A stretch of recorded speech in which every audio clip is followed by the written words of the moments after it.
first in my family to go to college, and now spend my days helping other first-generation students at my community college succeed. So for our family, there was never a question of whether our children would attend college if they want to, but there was always a question if we could afford it. As our girls get older, those financial pressures are still there. But thanks to President Biden's unwavering commitment to families like ours, for the first time in a long time, we are hopeful. When President Biden expanded the child tax credit, it put an extra $600 in our pocket every month. That meant a lot to us. Not only did it give us a little breathing room during the pandemic, it also let us glimpse a future where we could really start saving for our daughter's college education. Now we're thankful that President Biden is fighting to make that child tax credit permanent, so families like ours can keep saving and keep looking to the future. We're thankful that President Biden is fighting to make it easier for us to upgrade to a larger home that meets our needs. $10,000 easier, in fact, a game changer for families reaching for their first home or trading up from that first home as their family grows. And while other politicians push tax breaks for the super wealthy, who already have more than enough, we're thankful that President Biden is fighting to cut taxes for middle-income families like ours so we can have enough to make the dreams for our daughters a reality. In short, it's pretty nice to have a president who sees the view from Scranton. Yes, yes. He is fighting for us and knows what it's like to grow up where we are. Other politicians who have not walked a mile in our shoes just can't understand what it's like. It's surreal to stand here today sharing our journey with you all, but it's with immense pride that I introduce a leader who understands the struggles of families like mine, who champions the aspirations of working class and middle-income America. It is my honor to introduce President Joe Biden.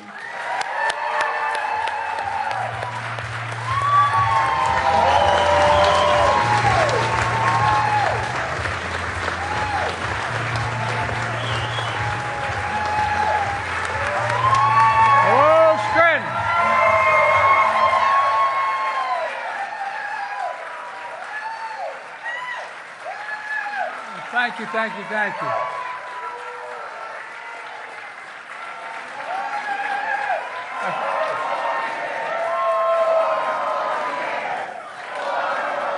I think I should go home now.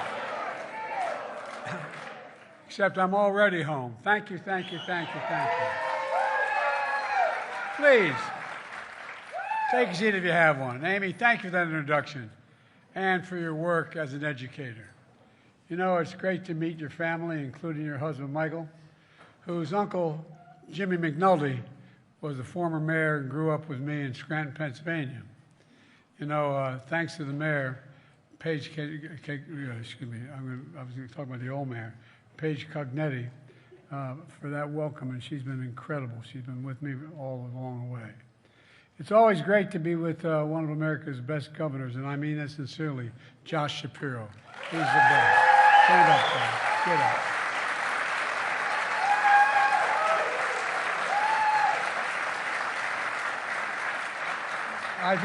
I think Josh and a lot of people are always tired of hearing me talk about Scranton, but you know, Scranton's a place that climbs into your heart, and it never leaves. I mean that sincerely. It's home. That's a special thing that's in your heart. For me, it was 2446 North Washington Avenue, just a block away from Amy's house. We used to come back after morning mass to St. Paul's on Sundays. St. Clair's wasn't built until I had moved. And my grandfather, who worked for the newspaper, and my uncles would hold court around the kitchen table with a guy who was sort of the David Broder of the Pennsylvania Press, Scranton Press. You think I'm kidding? It wasn't, but anyway. And he would, they'd come and have breakfast at the table, and a kid could wander around the table where the adults were sitting, but you could never sit at the table. And I'd walk up and stand next to my grandpa, and while they were having conversation, and they were talking about what was going on in the neighborhood. They talked about what was going on in the world. They're all learned men, and I learned a lot here in Scranton. I learned that money doesn't determine your worth. My grandfather would tell me, Joey, nobody's more worthy than you, and everyone's your equal. And that was that was.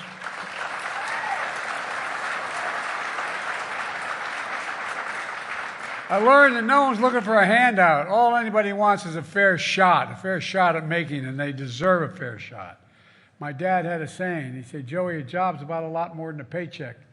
It's about your dignity. It's about respect. It's about being able to look your kid in the eye and say, honey, it's going to be okay, and mean it. You know, people like Donald Trump learned very different lessons. He learned the best way to get rich is inherited. Not a bad way. He learned that paying taxes was something people who work for a living did, not him. He learned that telling people you're fired was something to laugh about. I guess that's how you look at the world when you're in Park Avenue or Mar-a-Lago. But if you grew up in a place like Scranton, nobody handed you anything. You paid your taxes. You made sure being told you're fired wasn't entertainment. It was a nightmare that people worried about. And all I knew about the people like Trump who looked down on us were the people that haven't changed. They wouldn't welcome us in their homes and their clubs. Folks, where we come from matters. When I look at the economy, I don't see it through the eyes of Mar-a-Lago. I see it through the eyes of Scranton, and that's not hyperbole. That's a fact. Where honesty and decency matter. Where faith matters. Where family is everything. Where we grew up knowing in our homes that Wall Street didn't build this country. The middle class built this country. And unions built the middle class.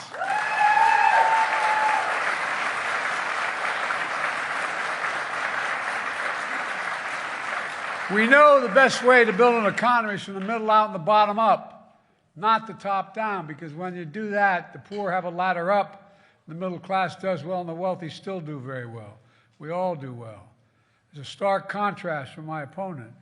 He looks at the economy from Mar-a-Lago, where he and his rich friends embraced the failed trickle-down policies that have failed working families for more than 40 years.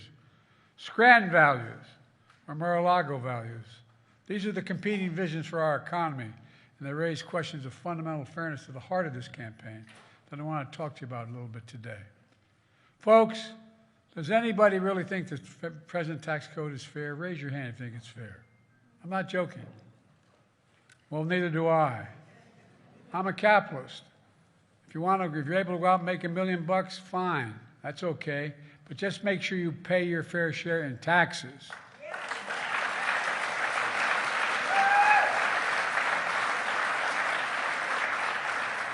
A fair tax code is how we invest in the things that make this country strong. Healthcare, education, defense, and so much more. But here's the deal. For more than 40 years, our Republican friends have promised that the best way to grow the economy is from the top down. But here's what they don't tell you. It's never worked. The benefits don't trickle down. And the very wealthy pay less in taxes, and we have to borrow more and invest less in the things that families really need, from schools to hospitals, healthcare, roads, bridges, and so much more. Think what happens when the factory closes in Scranton or anywhere around the country, when the school is underfunded, when inequity grows larger and larger. It puts the middle class further and out of reach and rips the dignity and pride and hope out of communities all across the country, including right here in Pennsylvania. Folks, trickle-down economics failed the middle class. It failed America. And the truth is, Donald Trump embodies that failure. He wants to double down on trickle-down. His failure starts with his $2 trillion tax cut that overwhelmingly benefited the wealthiest and biggest corporations and exploded the federal debt when he was president. Donald Trump added more to the national debt than any president of the United States in a term in all of American history, more to the national debt. Meanwhile, when the pandemic hit, Trump failed the most basic duty any president owes the American people, a duty to care and a duty to respond. Remember when he told us, don't worry, this will all be over by Easter. Remember when he told us, literally, inject bleach. Bless me, Father. Look, think about it. Think about it. Because he failed to care, not only did people die, but millions of Americans lost their jobs, their homes, their livelihoods. On Trump's watch, in the 4 years he was president, we lost nearly 3 million jobs were lost. 275,000 of those jobs lost right here in Pennsylvania. In the Scranton area, Trump lost 17,400 jobs. 180,000 manufacturing jobs lost nationwide, including 37,000 manufacturing jobs right here in Pennsylvania. There are only 2 presidents on record in all of American history that left office with fewer jobs than when they entered office. Herbert Hoover, and yes, Donald Herbert Hoover Trump. Look,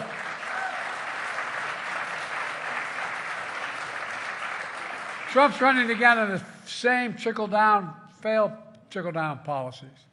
Nothing's changed.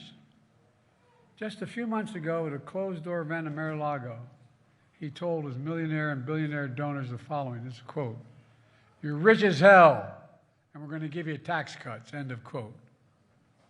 And then they all laughed about it. Not because they didn't think it would happen, because they knew it will happen if he's elected. How does that make me feel? How does it make you feel? How does it make the people I grew up with feel? I think it's outrageous. Trump wants to renew another round of billionaire tax breaks and corporate giveaways. And look, I come from the corporate state of the world, Delaware.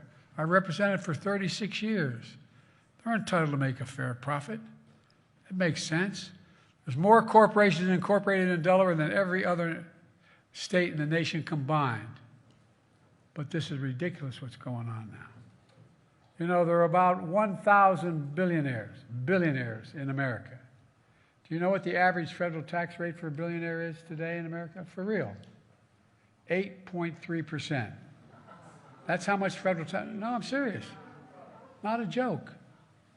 Far less than the vast majority of Americans pay in federal taxes. No billionaire should pay a lower tax rate than a teacher, a nurse, a sanitation worker. I mean it.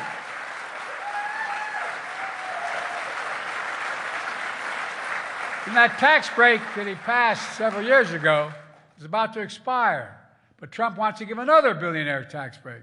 Listen to what he says. Trump says his MAGA friends want to, quote, terminate, I love his terminology, terminate the Affordable Care Act. That would mean over 100 million Americans with pre-existing conditions who now have health care because of the Affordable Care Act would lose their coverage. 100 million.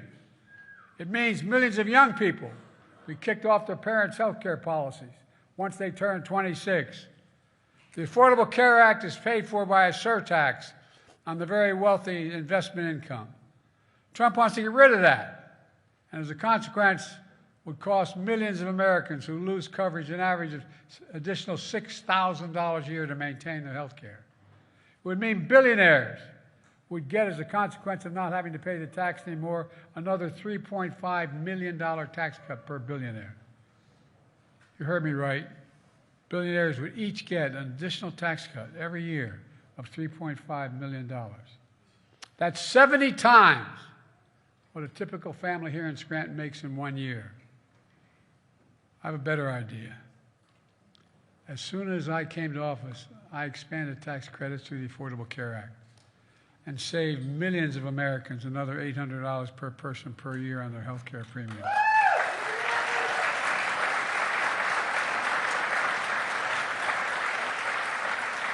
Health care should be a basic right. Those tax credits are going to expire next year, though. And I want to make those tax credits permanent. The first thing I'll do if I'm reelected is make them permanent. Folks,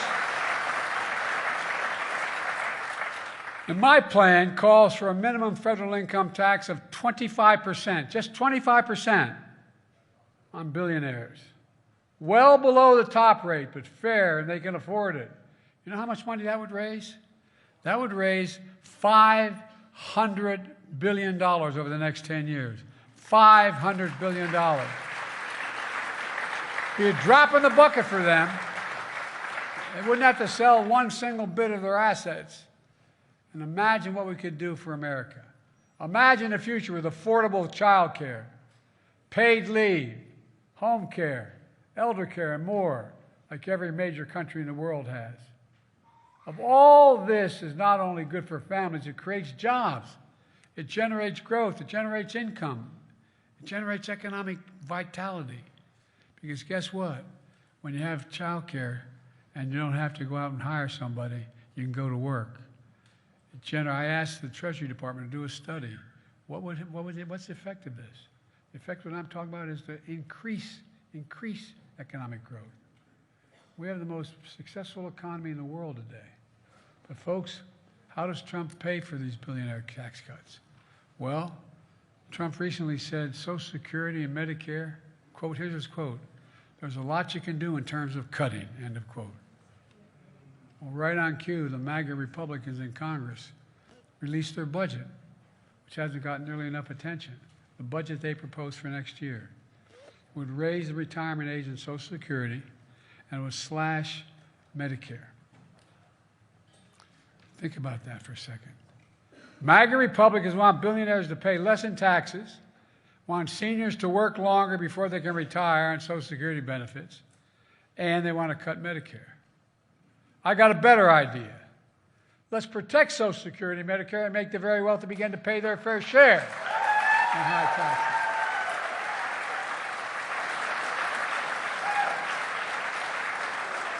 And by the way, whether you're a liberal, conservative, Democrat, Republican, independent, whatever you are, think about it. We're not asking much. Just asking for just basic fairness.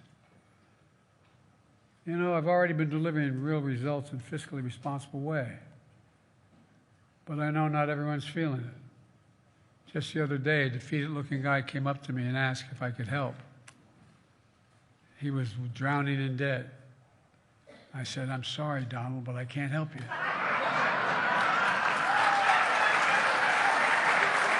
Nothing I can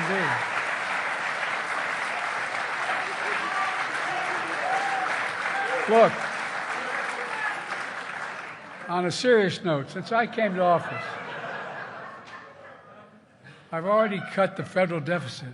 You know, all the stuff they talk about what we've done, and I'm going to be self-serving a little bit. Every objective alternative points out we've had the most successful economy of any major economy in the world so far. A lot more to do. But guess what? During the whole time, I've been able to cut the federal deficit at the same exact time by over $1 trillion. $1 trillion. And I signed a bipartisan budget deal that will cut another $1 trillion over the next decade as well. And I know what to cut. I want to cut the federal deficit even more by making big corporations very well to begin to finally pay their fair share. We're not asking anything that's unusual. Under my plan, nobody earning less than $400,000 will pay an additional penny. I hope you're all able to make $400,000. I never did. But they're not going to pay an extra penny in federal taxes. That's a promise. Nobody. Not one penny. You know, I have to say, if Trump's stock in the Truth Social, his company, drops any lower, he might do better under my tax plan than his. Possible.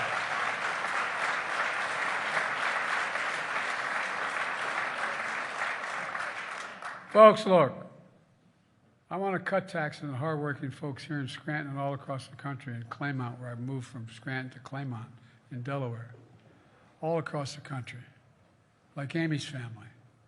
In fact, the child tax credit, I extended during the pandemic, put up to $300 per child in the pockets of around 40 million working families.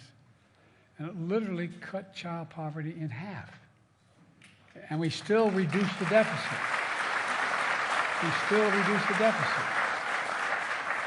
That included helping 1.4 million families, nearly 2.4 million children right here in Pennsylvania. Republicans refused to extend it, which raised taxes on working families. I want to restore it. Restore the expanded child care tax credit because no child should live in poverty in this country. No child.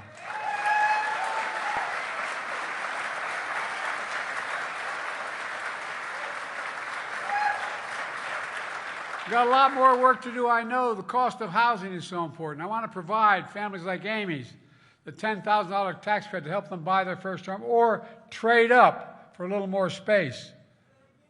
Well, no, it's important. And by the way, it will grow the economy. When Trump was president in 2020, 55 of the largest corporations in America, the Fortune 500, made $40 billion in profit and paid zero on federal income taxes. Well, guess what? I came along and took care of the sin. Not anymore.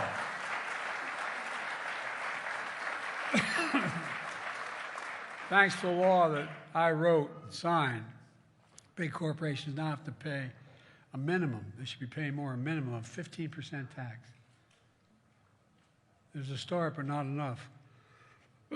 By doing that 15% tax, they pay for every program that people are now benefiting from and still cut the deficit by $70 billion.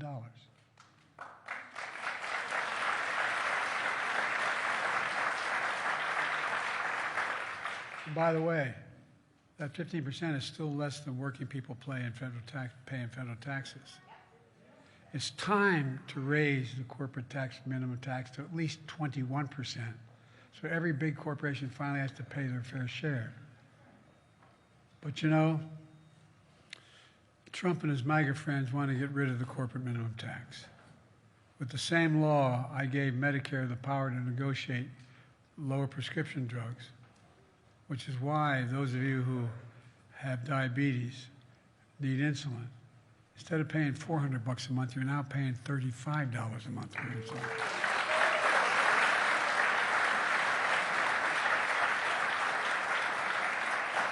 I've been working on taking on Big Pharma my whole career.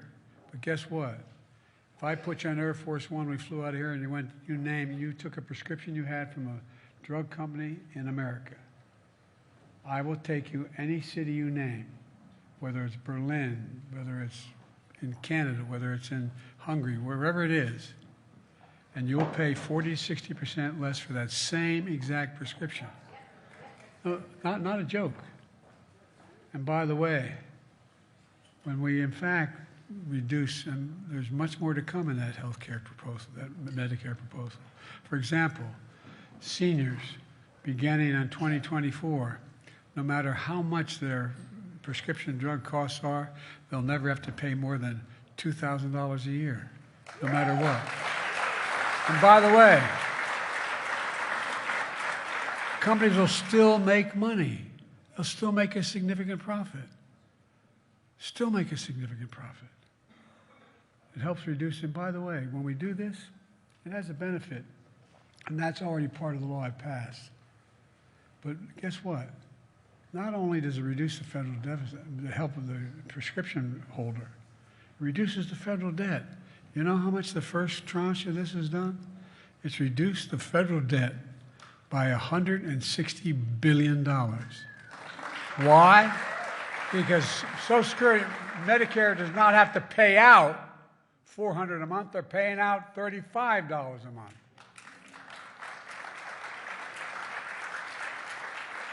Well, Trump's committed, if he's reelected, gets elected again, he wants to get rid of the law and give Big Pharma the power to charge again whatever you want, which will also increase the deficit. Folks, are we going to let that happen? No. We can't.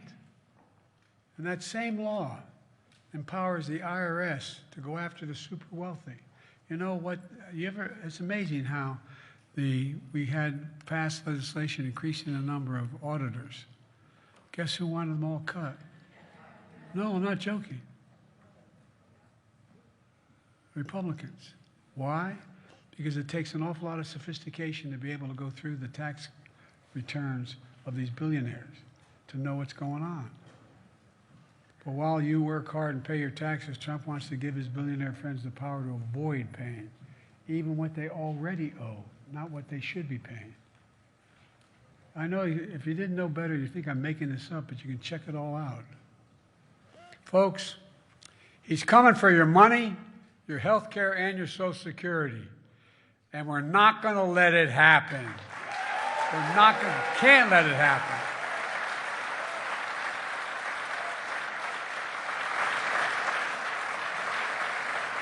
Look, let me close with this. As you've observed, I can't hide it, Scranton fills me with enormous pride. My mom didn't live in Scranton permanently since 1954. I swear to God, whenever she was asked, no matter where we were, Mrs. Biden, where you live, where you from, she'd say, Scranton. Do you know anybody who's from Scranton that still doesn't brag about being from Scranton? Look, because I see here what I saw in Claymont, Delaware, where we moved. Used to be a big steel town with 4,000 workers, all gone now, although we're back with other growth.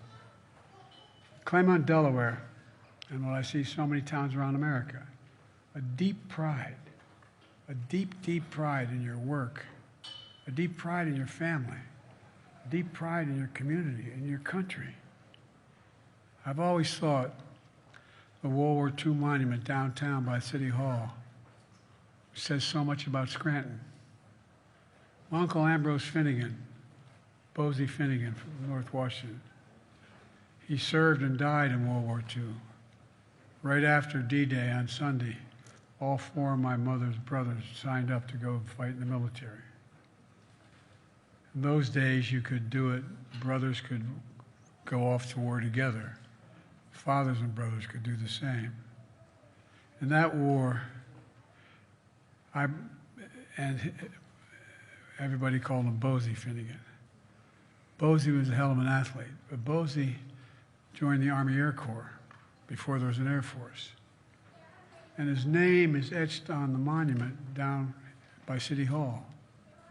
Here in Scranton, I grew up understanding we have many obligations as a country, but we only have, and I got in trouble for saying this from the time I was a young senator, we only have one truly sacred obligation. And that's to equip those we send to war and take care of them and their families when they come home or if they don't come home.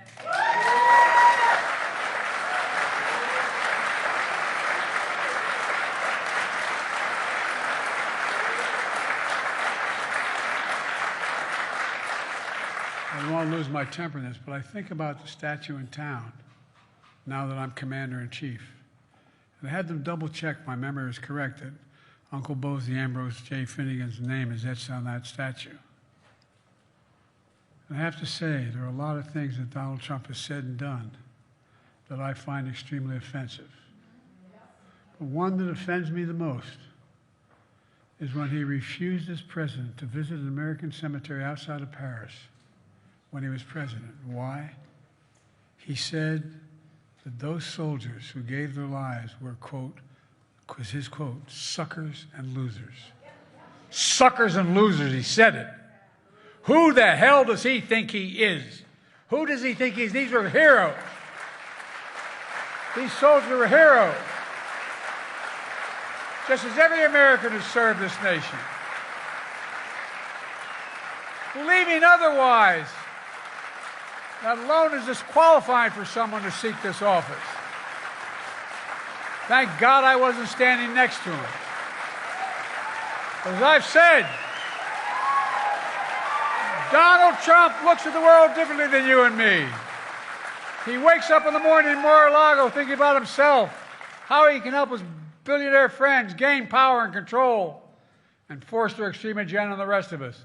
Listen to what he says. He says, quote, I'll be dictator on day one. Quote, I am your retribution. He promises, quote, a bloodbath if he loses. This guy denies January 6th. Listen to what he says, because you know he means it. I wake every morning thinking about how to make life better like you do for working and middle-class families here in Scranton and all across the country, where the power and the freedom rest with you and we, the people. Maybe that's why millions of everyday folks are empowering our campaign. So far, 1.6 million people have contributed to our campaign, with 550,000 brand new this time around. And they're new contributors. But guess what? 97% of these contributions were under $200. It matters. You matter. My grandfather would tell me when I walked out the door in North Washington Avenue in Scranton, he'd yell, Joey, keep the faith, when I was a kid. My grandmother would yell, no, Joey, spread it. Spread it. Let's keep the faith. Let's spread it. Let's remember who we are. We are the United States of America. There is nothing beyond our capacity if when we act together. God bless you all, and may God protect our troops. Thank you, thank you, thank you. Thank you. Thank you, folks.